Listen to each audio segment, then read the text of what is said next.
Qué frágil es el ser humano. Qué breve es la vida tan llena de dificultades. Brotamos como una flor y después nos marchitamos. Desaparecemos como una sombra pasajera.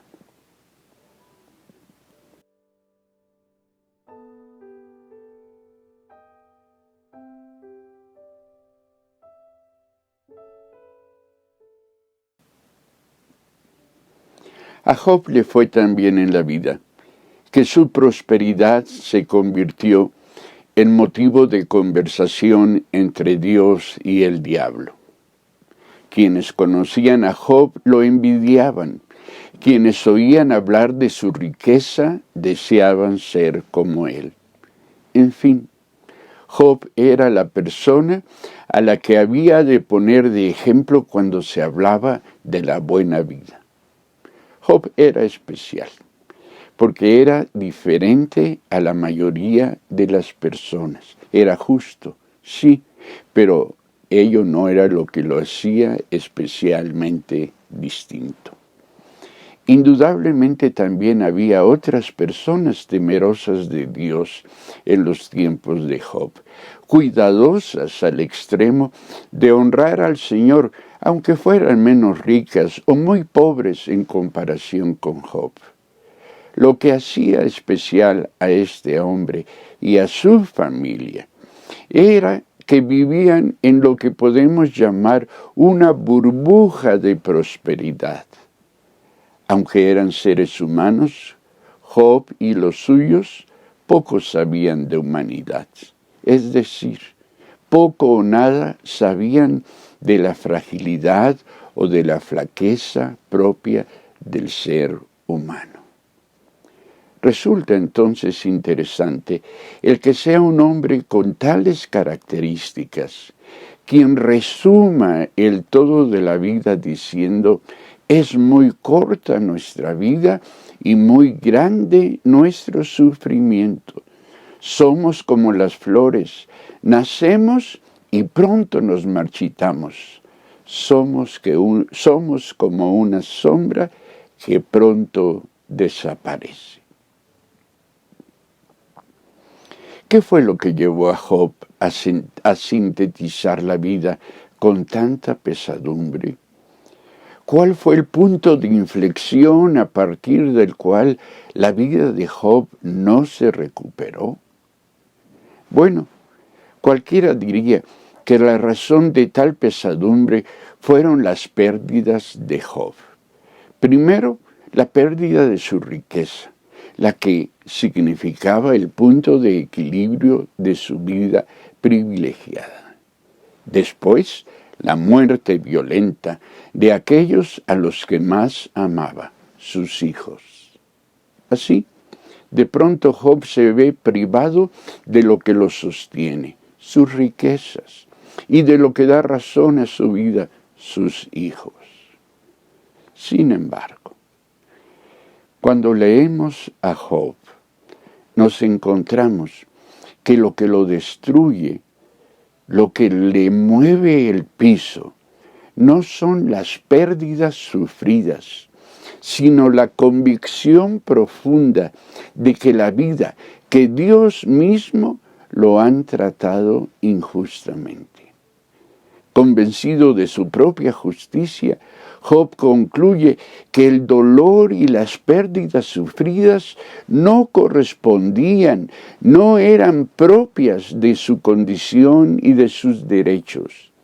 Tan perfecta y placentera había sido la vida de Job que ésta se había convertido en el modelo de lo que la vida debía ser. En la mente de Job, estoy seguro, no cabía la posibilidad de que la vida, su vida, pudiera ser otra diferente a la que había gozado siempre. Cuán parecido a muchos de nosotros, que hemos decidido que nuestra vida debe ser siempre buena y placentera. A su dolor, Job suma el peso que resulta del juicio que hace de lo sucedido, y esto es lo que genera su sufrimiento. La conclusión de Job es: él no merece que la vida lo trate mal. Él ha sido bueno. Y entonces, ¿por qué habría de enfrentar tales tribulaciones? Es decir, lo que más duele a Job es que haya sido a él tan próspero y tan justo que la vida lo haya puesto a prueba. Lo mismo pasa, me temo, con la mayoría de nosotros. Hemos creado consciente e inconscientemente un modelo ideal de la vida. Hemos concluido lo que la vida debe ser. Y es a partir de tal modelo arbitrario y condicionado a nuestras circunstancias que nos acercamos en la vida tanto al gozo como algo que merecemos, como al dolor, como algo injusto en nuestro caso, siempre justificando el primero y rechazando como no propio de nosotros el segundo, el sufrimiento.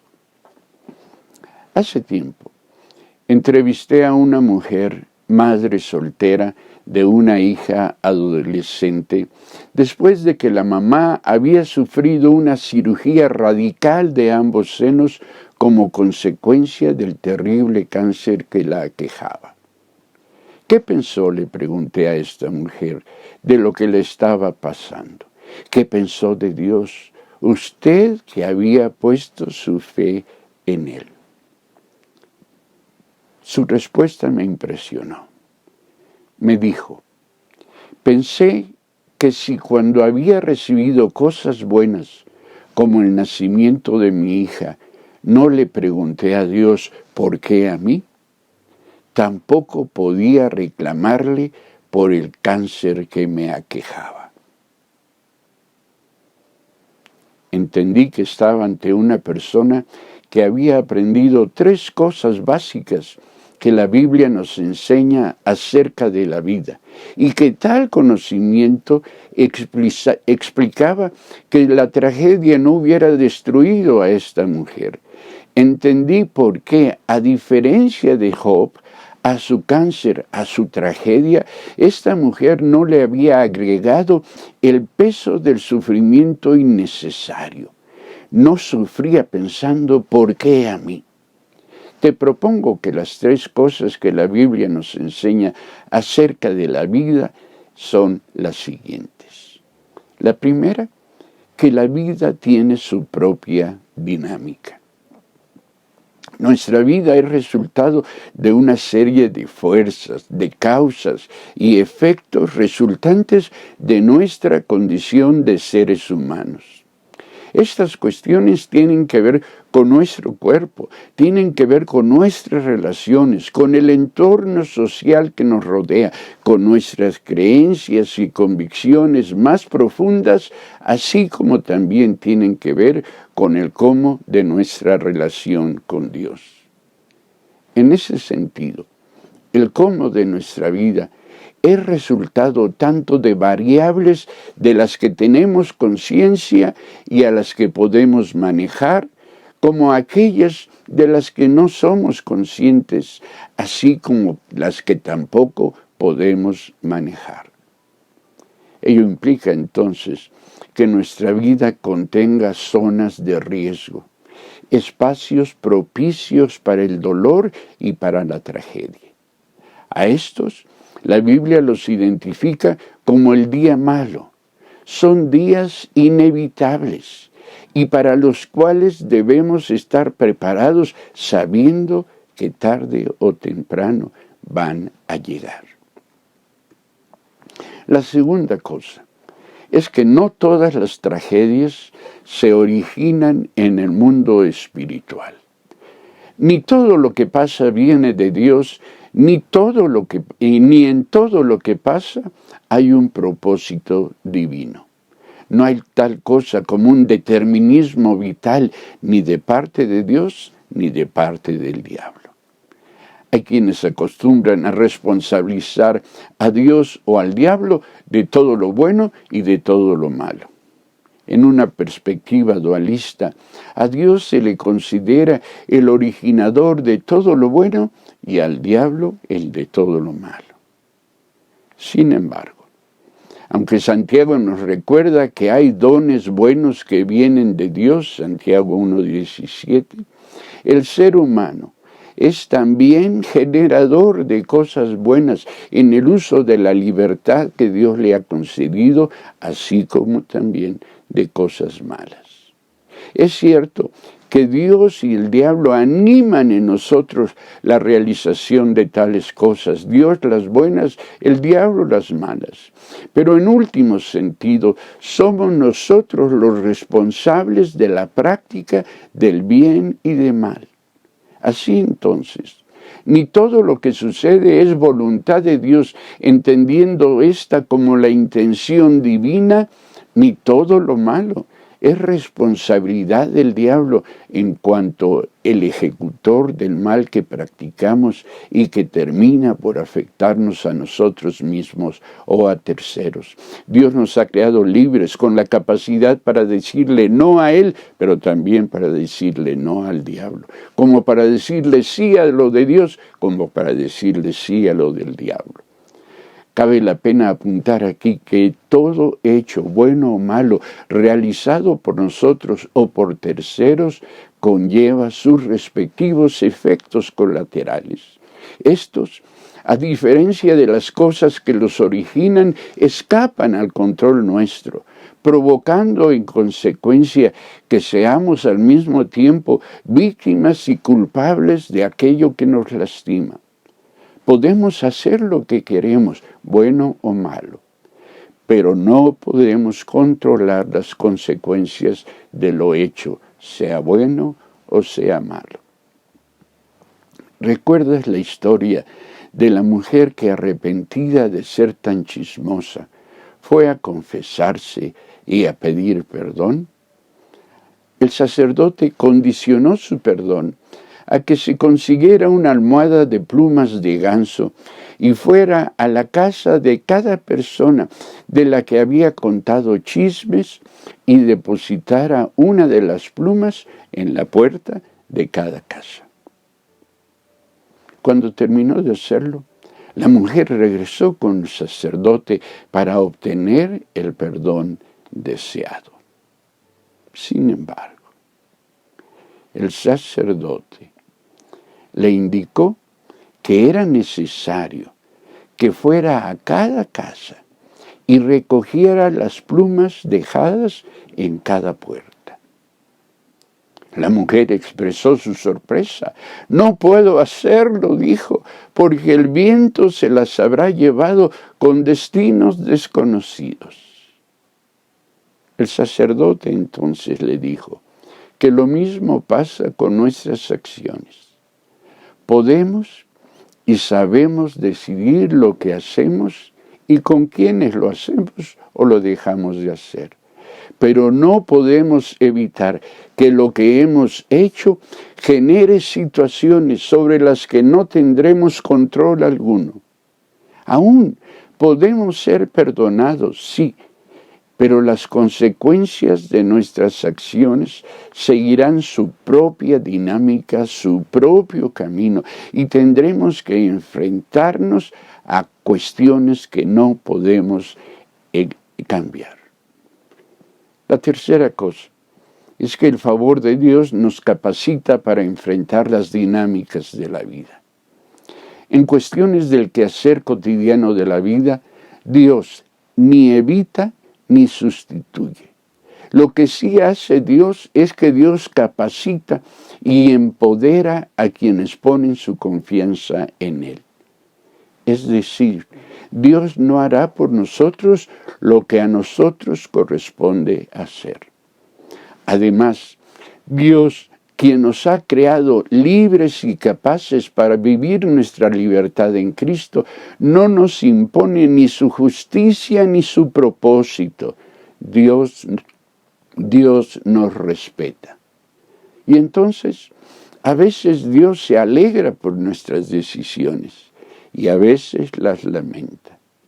En estos casos, Dios se duele con y por nosotros, por lo que estamos enfrentando como consecuencia del ejercicio de nuestra libertad, pero también del ejercicio que otros hacen de la suya propia. Lo mejor que Dios ha hecho por nosotros es enviar a Jesucristo, su Hijo, para que todo aquel que en Él cree no se pierda, sino que tenga vida eterna, como dice Juan 3:16. Jesucristo ha venido a deshacer las obras de la carne y entonces nos ha dado la oportunidad de vivir la vida plenamente. Lo que hace Dios en Jesucristo es acompañarnos, dirigirnos, ayudarnos, consolarnos, fortalecernos. En fin, hace todo lo que necesitamos para salir delante de las circunstancias que enfrentamos, independientemente lo que haya causado la tragedia que hoy nos lastima y aflige. Comprender esto nos permite entonces acercarnos a la vida y a las tragedias de la misma, redimensionando nuestro sufrimiento, descubriendo cuáles son las causas, cuáles son las consecuencias y cuáles son nuestros recursos para enfrentarlas.